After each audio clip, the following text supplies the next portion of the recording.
పేదోళ్ళని ఎత్తుకొని అడుక్కొని తినేవాళ్ళు లేబర్ పేదవాళ్ళు వాళ్ళు కూడా వదిలిపెట్టలేదు. వాళ్ళు కూడా దశమ భాగం కానుకలు అది పీడిస్తే వాళ్ళ డబ్బులు కూడా లాక్కుంటున్నారు. అదేంటండి పాస్టర్లు అంటేనే బెగ్గర్స్. అదే అదే మీరు బెగ్గర్లను కూడా అడుక్కునేవరా?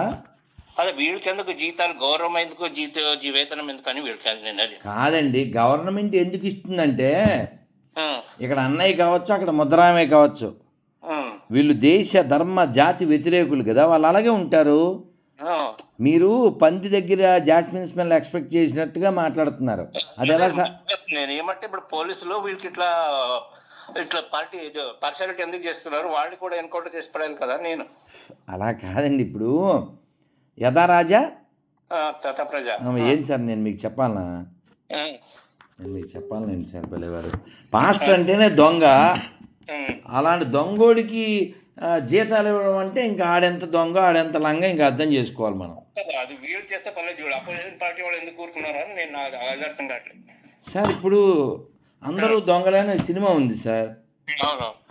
అట్ట మరి ఇంకొక టైటిల్ అంతే ఇది. అదే అదే మళ్ళీ ఇట్లాంటి వాళ్ళకి వీళ్ళు మన మనది ఓటర్లు చేస్తున్నారు. నాకు అది అర్థం కాదండి సార్. ఇప్పుడు మనం 10 ఏళ్లలో బాంబు బ్లాస్ట్ అనే పదం వినలేదు. అవును. ముద్దకేసారు. మన గుళ్ళో డబ్బులు పట్టుకెళ్ళి వక్ఫ్ భూములకి క్రైస్తవులకి ఇచ్చాడు. అవును. Free bus, free rice, free bomb. భలేవారు సార్ మీరు.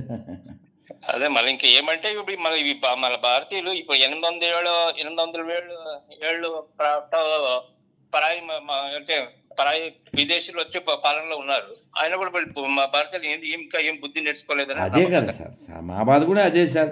స్వాభిమానం లేని, పౌరుషం లేని జాతిని ఎవ్వడు ఏమీ బాగు చేయలేడు.